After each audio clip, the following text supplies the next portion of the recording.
ओम शांति। 19 दिसंबर 2024 के ईश्वरीय महावाक्य पहले सुनते हैं मुरली के मुख्य पॉइंट्स। बाबा ने कहा, मैं तुम सबका बाप हूँ जिसको परमपिता कहा जाता है। भल कितना भी सूक्ष्म हूँ, आकाश सूक्ष्म है तो भी नाम तो है ना आकाश। वैसे बाप भी सूक्ष्म है। बाप तो रहते ही हैं परम धाम में, वह रहने का स्थान है। बाप को जानना इसे ज्ञान कहा जाता है। यह भी तुम समझते हो, हम पहले अज्ञानी थे। मीठे मीठे बच्चों, जिनको बच्चे बच्चे कहते हैं, वह आत्माएं अविनाशी हैं। फिर बाबा ने कहा, मैं भी पाठधारी हूँ, पतित आत्मा को नया पावन बनाता हूँ। तो फिर शरीर भी तुम्हारे वहाँ गुलगुल होते हैं। अभी तुम बाबा बाबा कहते हो, यह पाठ चल रहा है। आत्मा कहती है बाबा आया हुआ है, यह बच्चों को शांति धाम घर ले जाने के लिए।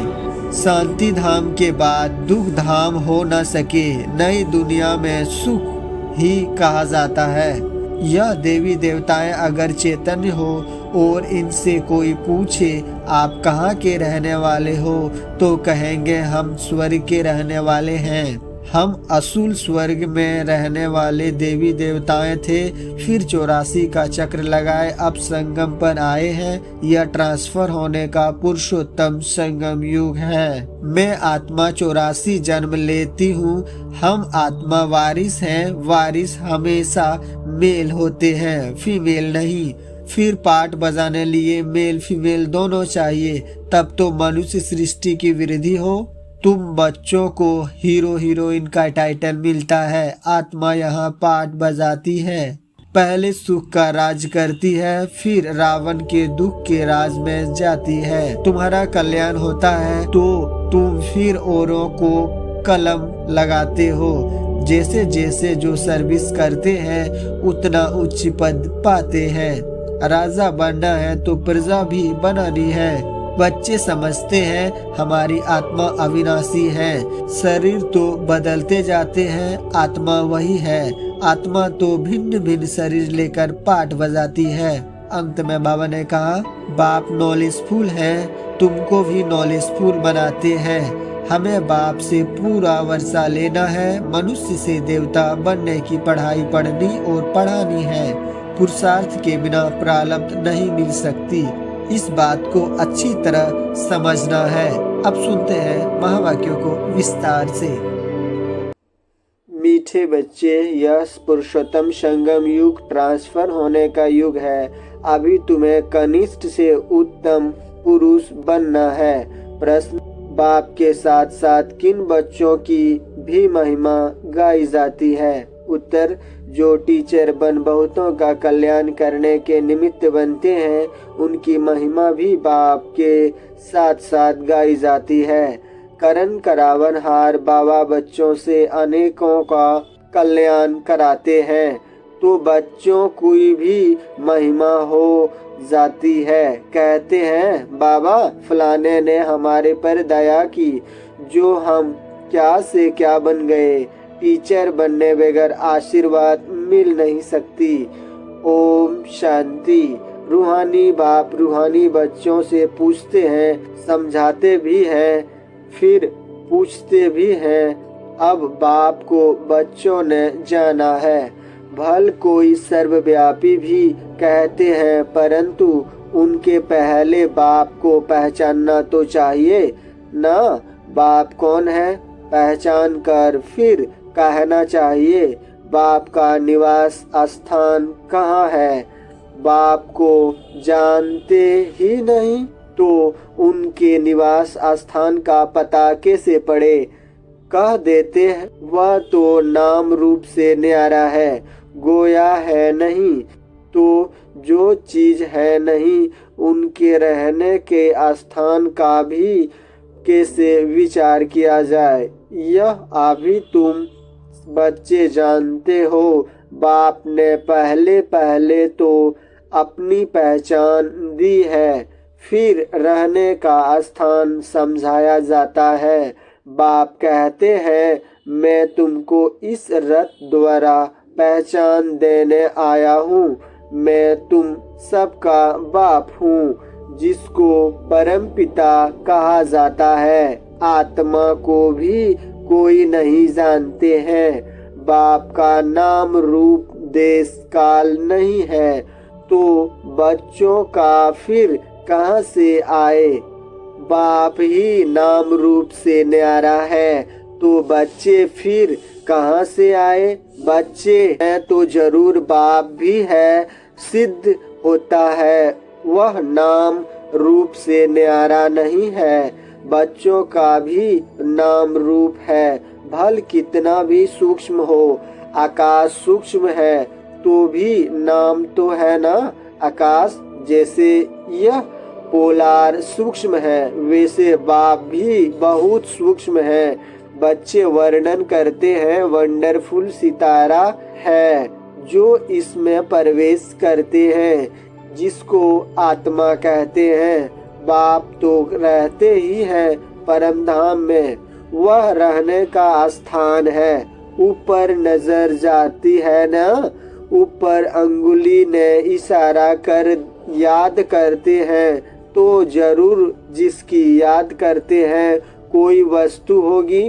परमपिता परमात्मा कहते तो है ना, फिर भी नाम रूप से न्यारा कहना, इसे अज्ञान कहा जाता है। बाप को जानना, इसे ज्ञान कहा जाता है। यह भी तुम समझते हो। हम पहले अज्ञानी थे, बाप को भी नहीं जानते थे, अपने को भी नहीं जानते थे। अब समझते हो हम आत्मा है, न कि शरीर। आत्मा को अविनाशी कहा जाता है, तो जरूर कोई चीज है ना। अविनाशी कोई नाम नहीं। अविनाशी अर्थात जो विनाश को नहीं पाती, तो जरूर कोई वस्तु है। बच्चों को अच्छी रीति समझाया गया है। मीठे मीठे बच्चों, जिनको बच्चे कहते हैं, वह आत्माएं अविनाशी हैं। यह आत्माएं का बाप परमपिता परमात्मा बेट समझाते हैं। यह खेल एक ही बार होता है, जबकि बाप आकर बच्चों को अपना परिचय देते हैं। मैं भी पाठधारी हूँ, कैसे पाठ बजाता हूँ यह भी तुम्हारी बुद्धि में है। पुरानी अर्थात पतित आत्मा को नया पावन बनाते हैं, तो फिर शरीर भी तुम्हारे वहाँ गुलगुल होते हैं। यह तो बुद्धि में है ना। अभी तुम बाबा बाबा कहते हो, यह पाठ चल रहा है ना। आत्मा कहती है बाबा आया हुआ है। हम बच्चों को शांति धाम घर ले जाने के लिए, शांति धाम के बाद है ही सुख धाम, शांति धाम के बाद दुख धाम हो न सके। नई दुनिया में सुख ही कहा जाता है। यह देवी देवताएं अगर चैतन्य हो और इनसे कोई पूछे आप कहाँ के रहने वाले हो, तो कहेंगे हम स्वर्ग के रहने वाले हैं।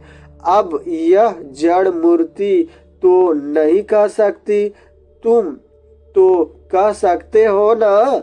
हम वह असूल स्वर्ग में रहने वाले देवी देवताएं थे, फिर 84 का चक्र लगाए, अब संगम पर आए हैं। यह ट्रांसफर होने का पुरुषोत्तम संगम युग है। बच्चे जानते हैं हम बहुत उत्तम पुरुष बनते हैं।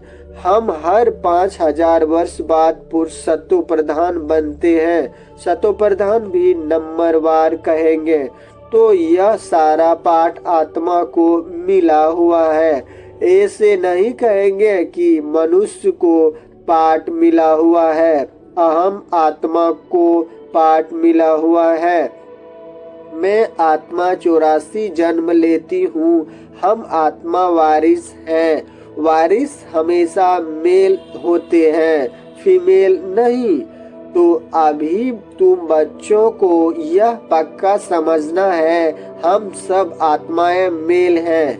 सबको बेहद के बाप से वर्षा मिलता है। हद के लौकिक बाप से सिर्फ बच्चों को वर्षा मिलता है, बच्ची को नहीं। ऐसे भी नहीं, आत्मा सदैव फीमेल बनती है। बाप समझाते हैं, तुम आत्मा कभी मेल का कभी फीमेल का शरीर लेती हो। इस समय तुम सब मेल हो। सब आत्माओं को एक बाप से वर्षा मिलता है। सब बच्चे ही बच्चे हैं, सबका बाप एक है। बाप भी कहते हैं, हे बच्चों, तुम सब आत्माएं मेल्स हो, हमारे रूहानी बच्चे हो। फिर पाठ बजाने लिए मेल फीमेल दोनों चाहिए, तब तो मनुष्य सृष्टि की वृद्धि हो। इन बातों को तुम्हारे सिवाय कोई भी नहीं जानते हैं। भल कहते हैं तो हम सभी ब्रदर्स हैं, परंतु समझते नहीं। अभी तुम कहते हो, बाबा आपसे हमने अनेक बार वर्षा लिया है। आत्मा को यह पक्का हो जाता है, आत्मा बाप को जरूर याद करती है। ओ बाबा रहम करो, बाबा अब आप आओ, हम आपके सब बच्चे बनेंगे। देह सहित देह के सब संबंध छोड़ हम आत्मा आपको ही याद करेंगे। बाप ने समझाया है, अपने को आत्मा समझ मुझ बाप को याद करो। बाप से हम वर्षा कैसे पाते हैं? हर 5000 वर्ष बाद हम यह देवता कैसे बनते हैं, यह भी जानना चाहिए ना। स्वर्ग का वर्षा कैसे मिलता है, यह अभी तुम समझते हो। बाप तो स्वर्गवासी नहीं है, बच्चों को बनाते हैं, खुद तो नरक में ही आते हैं। तुम बाप को बुलाते भी नरक में हो, जबकि तुम तमो प्रधान बनते हो। यह तमो प्रधान दुनिया है ना, सतो प्रधान दुनिया थी। 5000 वर्ष पहले इनका राज था। इन बातों को, इस पढ़ाई को अभी तुम ही जानते हो। यह है मनुष्य से देवता बनने की पढ़ाई। मनुष्य से देवता किए करत न लागी वार, बच्चा बना और वारिस बना। बाप कहते हैं, तुम सब आत्माएं मेरे बच्चे हो, तुमको वर्षा देता हूँ। तुम भाई भाई हो। रहने का स्थान मूल वतन अथवा निर्वाण धाम है, जिसको निराकारी दुनिया भी कहते हैं। सब आत्माएं वहाँ रहती हैं। इस सूर्य चांद से भी उस पार वह तुम्हारा स्वीट साइलेंस घर है, परंतु वहाँ बैठ तो नहीं जाना है। बैठकर क्या करेंगे? वह तो जैसे जड़ अवस्था हो गई। आत्मा जब पाट बजाए तब ही चैतन्य कहलाए हैं चैतन्य, परंतु पाट न बजाए तो जड़ हुई ना। तुम यहाँ खड़े हो, जाओ, हाथ पांव न चलाओ तो जैसे जड़ हुए। वहाँ तो नेचुरल शांति रहती है। आत्माएं जैसे कि जड़ है, पाठ कुछ भी नहीं बजाती। शोभा तो पाठ में है ना, शांति धाम में क्या शोभा होगी? आत्माएं सुख दुख की भासना से परे रहती है। कुछ पाठ ही नहीं बजाती तो वहाँ रहने से क्या फायदा? पहले पहले सुख का पाठ बजाना है। हर एक को पहले से ही पाठ मिला हुआ है। कोई कहते हैं हमको तो मोक्ष चाहिए, बुद्ध बुदा पानी में मिल गया, बस आत्मा जैसी है नहीं। कुछ भी पाठ न बजावे तो जैसे जड़ कहेंगे। चेतन होते हुए जड़ होकर पड़ा रहे तो क्या फायदा? पाठ तो सबको बजाना ही है। मुख्य हीरो हीरोइन का पाठ कहा जाता है। तुम बच्चों को हीरो हीरोइन का टाइटल्स मिलता है। आत्मा यहाँ पाठ बजाती है, पहले सुख का राज करती है, फिर रावण के दुख के राज में जाती है।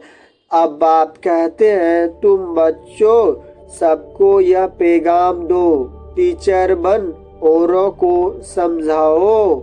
जो टीचर नहीं बनते उतना उनका पद कम होगा।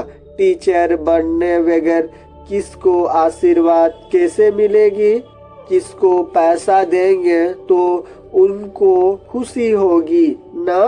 अंदर से समझते हैं बीके हमारे ऊपर बहुत दया करती है, जो हमको क्या से क्या बना देती है। यूं की महिमा एक बाप की ही करते हैं। वाह बाबा, आप इन बच्चों द्वारा हमारा कितना कल्याण करते हो।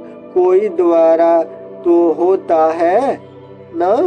बाप करण करावन हार है, तुम्हारे द्वारा कराते हैं। तुम्हारा कल्याण होता है तो तुम फिर औरों को कलम लगाते हो। जैसे जैसे जो सर्विस करते हैं उतना उच्च पद पाते हैं। राजा बनना है तो प्रजा भी बनानी है। फिर जो अच्छे नंबर में आते हैं वह भी राजा बनते हैं। माला बनती है ना? अपने से पूछना चाहिए, हम माला के कौन सा नंबर बनेंगे? 9 रत्न मुख्य है ना? बीच में है हीरा बनाने वाला, हीरा को बीच में रखते हैं। माला में ऊपर फूल भी है ना? अंत में तुमको पता पड़ेगा कौन से मुख्य दाने बनते हैं। डिनास्टी में आएंगे, पिछाड़ी में तुमको सब साक्षात्कार होगा। जरूर देखेंगे कैसे यह सब सजाएं खाते हैं। शुरू में दिव्य दृष्टि से तुम सूक्ष्म तन में देखते हो, यह भी गुप्त है। आत्मा सजाएं कहाँ खाती है, यह भी ड्रामा में पाठ है। गर्भ जेल में सजाएं मिलती हैं। जेल में धर्मराज जो देखते हैं फिर कहते हैं बाहर निकालो, बीमारियां आदि होती है, वह भी कर्म का हिसाब है ना? यह सब समझने की बातें हैं। बाप तो जरूर राइट ही सुनाएंगे ना? अभी तुम राइट बनते हो। राइट्स उनको कहा जाता है जो बाप से बहुत ताकत लेते हैं। तुम विश्व के मालिक बनते हो ना? कितनी ताकत रहती है। हंगामे आदि की कोई बात नहीं। ताकत कम है तो कितने हंगामे हो जाते हैं। तुम बच्चों को ताकत मिलती है आधा कल्प के लिए, फिर भी नंबरवार पुरुषार्थ अनुसार एक जैसी ताकत नहीं पा सकते, न एक जैसा पद पा सकते हैं। यह भी पहले से नूंद है। ड्रामा में अनादि नूंद है। कोई पिछाड़ी में आते हैं, 1-2 जन्म लिया और शरीर छोड़ा। जैसे दीपावली पर मच्छर होते हैं, रात को जन्म लेते हैं, सुबह को मर जाते हैं। वह तो अनगिनत होते हैं। मनुष्य की तो फिर भी गिनती होती है। पहले पहले जो आत्माएं आती हैं उनकी आयु कितनी बड़ी होती है। तुम बच्चों को खुशी होनी चाहिए, हम बहुत बड़ी आयु वाले बनेंगे। तुम फूल पाठ बजाते हो, बाप तुमको ही समझाते हैं तुम कैसे फूल पाठ बजाते हो। पढ़ाई अनुसार ऊपर से आते हो पाठ बजाने। तुम्हारी यह पढ़ाई है ही नई दुनिया के लिए।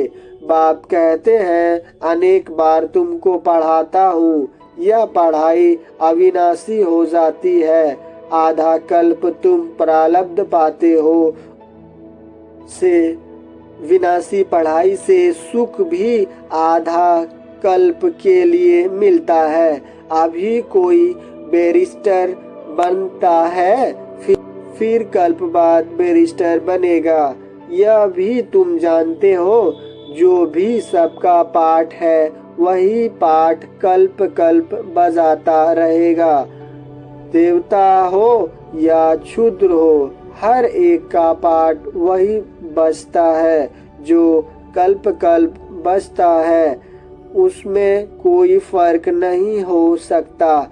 हर एक अपना पाठ बजाते रहते हैं। यह सारा बना बनाया खेल है। पूछते हैं पुरुषार्थ बड़ा या प्रारब्ध बड़ी। अब पुरुषार्थ बगैर तो प्रारब्ध मिलती नहीं, पुरुषार्थ से प्रारब्ध मिलती है ड्रामा अनुसार, तो सारा बोझ ड्रामा पर आ जाता है। पुरुषार्थ कोई करते हैं, कोई नहीं करते हैं, आते भी हैं, फिर भी पुरुषार्थ नहीं करते तो प्रारब्ध नहीं मिलती। सारी दुनिया में जो भी एक्ट चलती है सारा बना बनाया ड्रामा है। आत्मा में पहले से ही पाठ नूंधा हुआ है, आदि से अंत तक। जैसे तुम्हारी आत्मा में 84 का पाठ है, हीरा भी बनती है तो कोड़ी जैसा भी बनती है। यह सब बातें तुम अभी सुनते हो। स्कूल में को अगर कोई नापास हो पढ़ता है तो कहेंगे यह बुद्धिहीन है, धारणा नहीं होती। इसको कहा जाता है वैरायटी झाड़, वैरायटी फीचर्स। यह वैरायटी झाड़ का नॉलेज बाप ही समझाते हैं, कल्प वृक्ष पर भी समझाते हैं। बड़ के झाड़ का मिसाल भी इस पर है, उनकी शाखाएं बहुत फैलती हैं। बच्चे समझते हैं हमारी आत्मा अविनाशी है, शरीर तो विनाश हो जाएगा। आत्मा ही धारणा करती है, आत्मा 84 जन्म लेती है, शरीर तो बदलते जाते हैं। आत्मा वही है, आत्मा ही भिन्न भिन्न शरीर लेकर पाठ बजाती है। यह नई बात है ना? तुम बच्चों को भी अभी यह कल्प पहले भी ऐसे समझा था। बाप आते भी हैं भारत में, तुम सबको पैगाम देते रहते हो। कोई भी ऐसा नहीं रहेगा जिसको पैगाम न मिले। पैगाम सुनना सभी का हक है। फिर बाप से वर्षा भी लेंगे, कुछ तो सुनेंगे ना। फिर भी बाप के बच्चे हैं ना। बाप समझाते हैं मैं तुम आत्माओं का बाप हूँ। मेरे द्वारा इस रचना के आदि मध्य अंत के जानने से तुम यह पद पाते हो, बाकी सब मुक्ति में चले जाते हैं। बाप तो सबकी सदगति करते हैं, गाते हैं अहो बाबा तेरी लीला क्या लीला, कैसी लीला। यह पुरानी दुनिया को बदलने की लीला है। मालूम होना चाहिए ना, मनुष्य ही जानेंगे ना। बाप तुम बच्चों को ही आकर सब बातें समझाते हैं। बाप नॉलेजफुल है, तुमको भी नॉलेजफुल बनाते हैं। नंबरवार तुम बनते हो। स्कॉलरशिप लेने वाले नॉलेजफुल कहलाएंगे। अच्छा, मीठे मीठे सिकलते बच्चों प्रति माता पिता बाप दादा का याद प्यार और गुड मॉर्निंग। रूहानी बाप की रूहानी बच्चों को नमस्ते। धारणा के लिए मुख्य सार। पहला, सदा इसी स्मृति में रहना है कि हम आत्मा मेल हैं। हमें बाप से पूरा वर्षा लेना है। मनुष्य से देवता बनने की पढ़ाई पढ़नी और पढ़ानी है। दूसरा, सारी दुनिया में जो भी एक्ट चलती है यह सब बना बनाया ड्रामा है। इसमें पुरुषार्थ और प्रारब्ध दोनों की नूंद है। पुरुषार्थ के बिना प्रारब्ध नहीं मिल सकती। बात को अच्छी तरह समझना है। वरदान, कोई भी सेवा सच्चे मन से व लगन से करने वाले सच्चे रूहानी सेवाधारी भव। सेवा कोई भी हो, लेकिन वह सच्चे मन से लगन से की जाए तो उसकी 100% मार्क्स मिलती है। सेवा में चिड़चिड़ापन न हो। सेवा काम उतारने के लिए न की जाए। आपकी सेवा है ही बीड़ी को बनाना, सबको सुख देना, आत्माएं को योग्य और योगी बनाना, अपकारियों को उपकार करना, समय पर हर एक को साथ व सहयोग देना। ऐसी सेवा करने वाले ही सच्चे रूहानी सेवाधारी हैं। स्लोगन, पवित्रता ही ब्राह्मण जीवन की नवीनता है। यही ज्ञान का फाउंडेशन है। ओम शांति।